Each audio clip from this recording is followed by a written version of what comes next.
Okay, hello, and I know that I'm the blocker before lunch, so I don't want to use your sugar blood level just, go down anymore, so I will keep it short as possible. Today our topic is talking a little bit about blockchain security and what has happened in 2024 and what's waiting us in this year as well. So the first thing where we will start is what has happened. So as you know, the new business is just, making a little bit more effect on the enhances and then transparency. So which makes us increase the attack surface as well. So because of the attack surfaces increasing, there are complexity and interoperability, which makes us the increase in the cyber attacks and attack surface as well. So that is the, let's say, main pain points for us. So as the cybersecurity risks are multiplied, we have some sophisticated threat actors which are just, concentrated on this area, Web3 and as well as the blockchain. So in fact, I think during, yesterday and today, most of the people also talk about the regulations, and it's another, pain point in this area. And, that is another problem. We need to just, ensure the compatibility and as well as the, the robust, let's say, measures as well.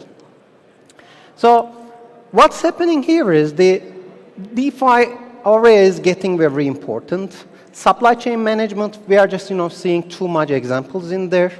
What else? Healthcare and digital identity. So most of the projects are, what we are seeing is especially on these areas. So let's look at the agenda and what has happened especially in 2024 and before there. So I don't want to give the, new names, but there are some examples what has happened in this area. And these are some examples that is currently still happening. The first thing is the contract exploits. And the DAO attack and, DeFi platforms like, Poly networks are very good examples that people are just, lost loads of, money in there. Second one is the phishing attacks. And I think it was like a month ago or 2 months ago, one of the big ones has also happened there. They couldn't infect the systems, but they just, stole the identities and informations. So they used it for the phishing attack, so give some information about what they have, and they get the, requests for the passwords and or the other, let's say, the wallet identities and access there. The other one is as you know, there is a, in the blockchain, if you get the 51% of it, you can just somehow, play with it and just, try to compromise some data or change some data as well. So that is called the 51% attack, and it is increasing still. People are still concentrating in there. There are lots of mitigations still. We are, as security experts, we are still on it, but there are lots of, different things. And the next one is about the protocol vulnerabilities. And I will come up on that one, but regarding the help of the quantum encryption, to break everything will be, I think, in seconds. So we have to still work on that one. And it will be not late, but in 3 to 5 years, people will just, talk about it. So this is the example of the, the main areas, main attack areas that we are facing today. About the, vectors, especially we are talking about, third parties too much nowadays, because even in the IT side, there are, lots of different attacks are coming from that side. So when we come to incident response, there should be an approach as we are doing it. Of course, this area has its own, let's say, equilibrium and its own, let's say, different system, but we have to just, analyze and understand what we are doing. So the first thing is starting with the preparation phase.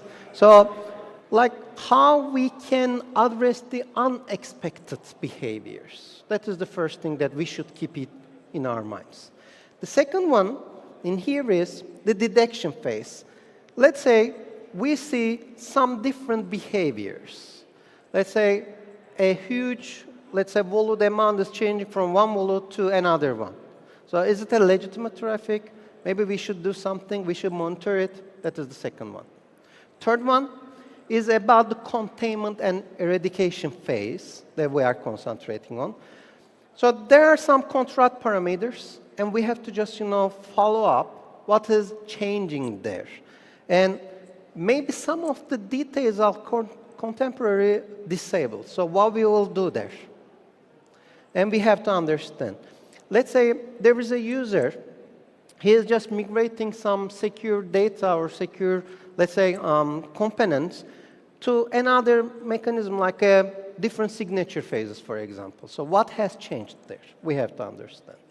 The next one is the communication phase. So when something happens, or we are just a little bit suspicious about if something bad is happening, so how we should communicate? Inside there, with the customer side, maybe with the legal side as well. So that is also another important point. And then last but not least is the post-incident review. I think in our area, in our, let's say, public, we generally forget that step. Because let's say there is a fire here, we just put some water, and we say, okay, we are safe. But what we have learned from there, just making the fire stopping is a very good step, which we called containment, eradication. But what we have learned from there, what if it happens again? Why it has happened? Did we change the door lock? Or maybe put an alarm to there?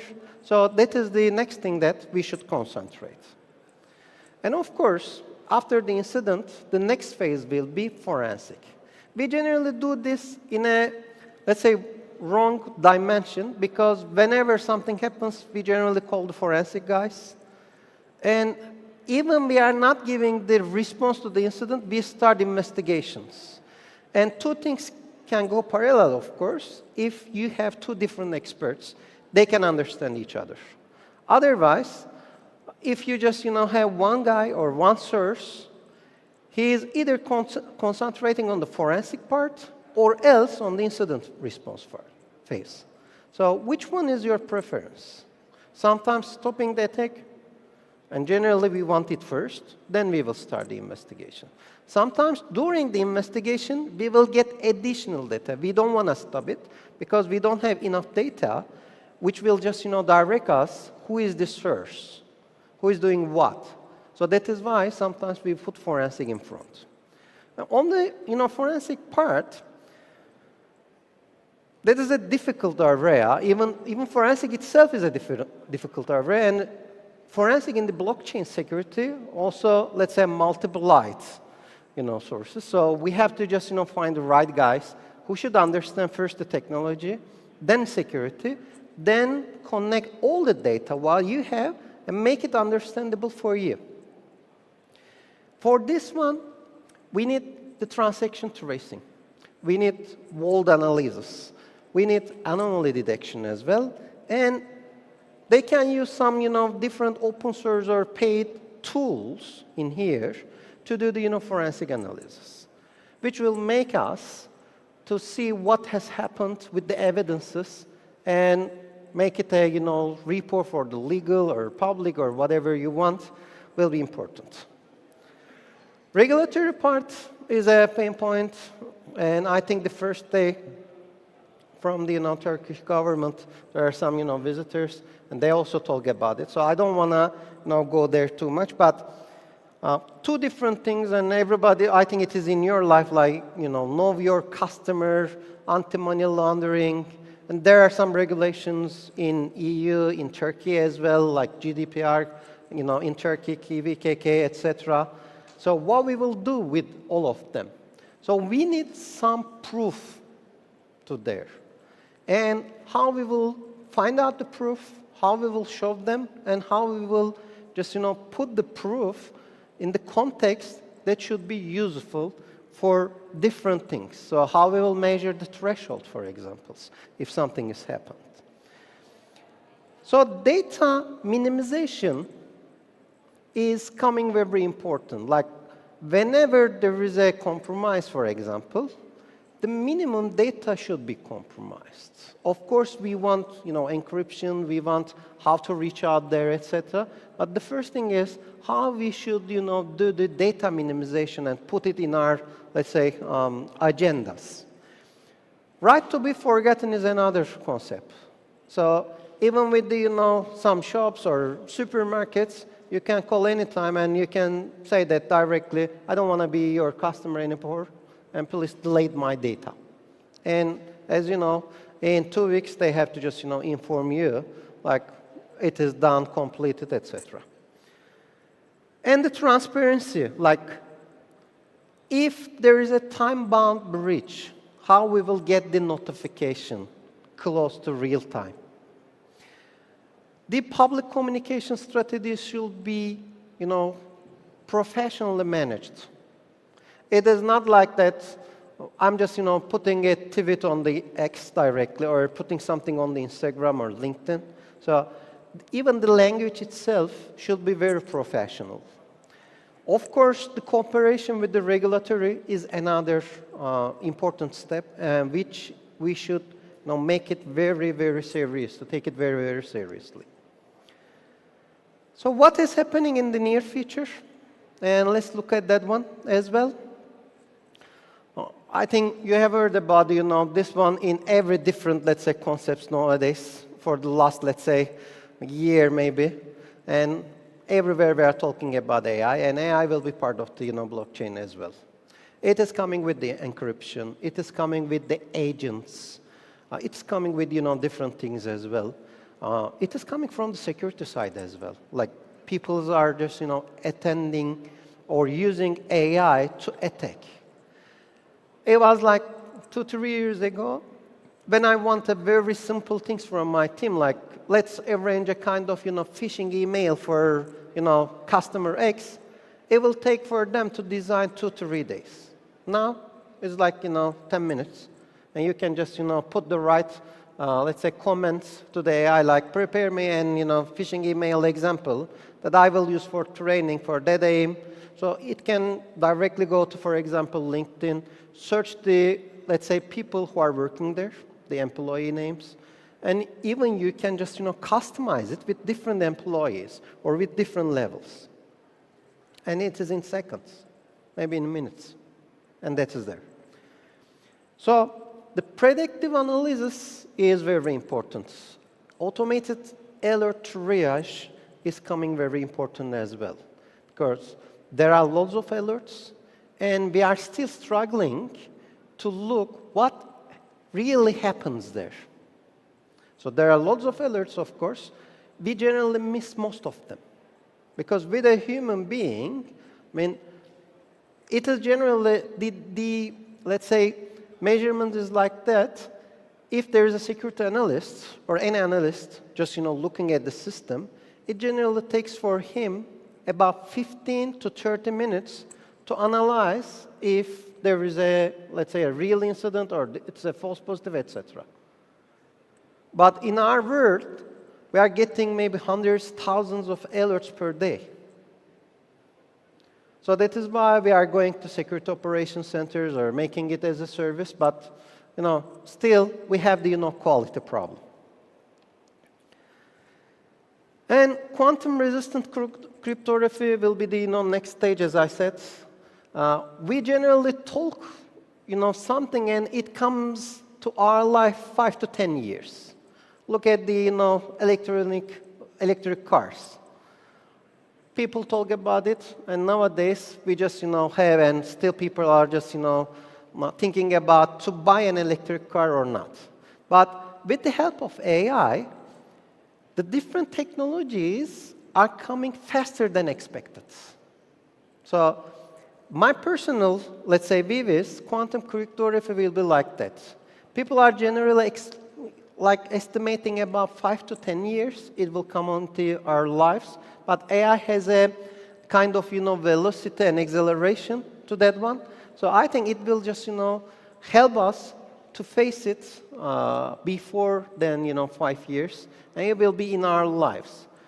When it comes, SHA-256 and all different mechanism like which we think today they're secure, will be another point. People just started to monitor the data nowadays, because when it comes, they will feed it to the quantum encryption, let's say, mechanisms, and they will just analyze the previous traffic as well. So there is another array is coming there. So we should be careful and just help on that one. And privacy is another, let's say, one of the last concept. We are not talking about zero trust on the IT side. On the blockchain side, we are talking about the zero knowledge proofs, and which is just not disclosing the, let's say, exact values. We are trying to understand what is really happening there, what are the values. Sometimes we want the scalable off-chain, let's say, computations, which will help us. So these are the coming things. And of course, the interoperability. Because with the smart contracts and chain agreements and etc., which will help us to work in the interoperability way, and how we will do it. A very, let's say, simple example is, let's say, one of the employers are just asking which university you graduated from. So you don't need to send the full, let's say, agreement or full document to them. With the use of blockchain, you can hide the other areas, and you can say X university graduated, and that's all. Why he needs to get your GPA, for example, if that it is not the request. So even such kind of areas are very open, and with these things, we need much more interoperability. Proactive security frameworks.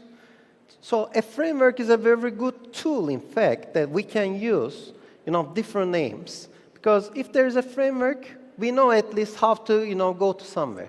For example, from Istanbul to Ankara, you know that there is a highway, and there are two options. One, you can go to the regular one, or you can use the Kuzey Marmara and just combine there. So there is the framework, and the speed limit and etc. And then you can just start driving, and you can stop wherever you want. Then you want to give a break. It may change.